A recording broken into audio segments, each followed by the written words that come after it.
হলো পুঁই শাক বাগার দেওয়ার জন্য পেঁয়াজ আর রসুন আর কাঁচামরিচ দিয়ে দিলাম আমার বোনের বাসায়। পুঁই শাক ভাপ দিয়ে নেওয়া হয়েছে।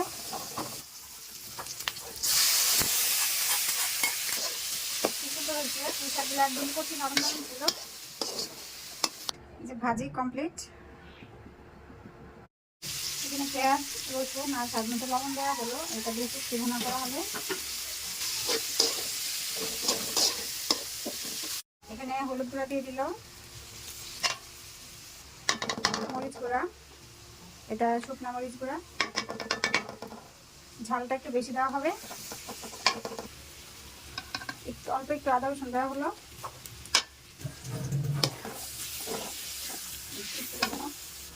এই যে এটা হলো চাপা শুটকি, স্পেশাল চাপা শুটকি। শুটকিটা এখন একটু ব্লেন্ড করে দিব। ব্লেন্ড করা শুটকিগুলো এখানে দেওয়া হচ্ছে। ওদের কি গ্রাম বের হচ্ছে। এটা হচ্ছে শুটকি ভর্তাটা, একদম ভাজা ভাজা হয়ে গেছে, তেল উঠে আসছে। বক্সে ঢেলে নিয়েছি।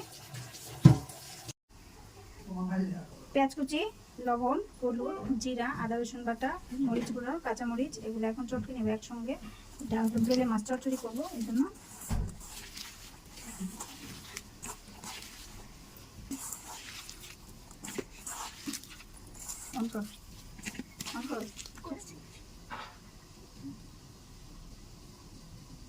এখন তেতলিয়ে দিলাম। সুন্দর হয়েছে না মাখানোটা? দাও,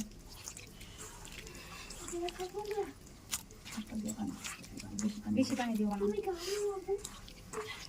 বেলে মাছ চচ্চড়ি করবো। কিছু আম কুচি দিয়ে দিলাম, একটু হালকা টকটক হলে ভালো লাগে, এই জন্য। এখন যে রান্না চুলায় বসাই দিলাম।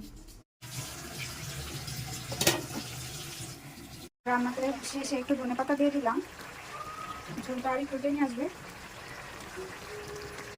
কমপ্লিট রান্না আমার।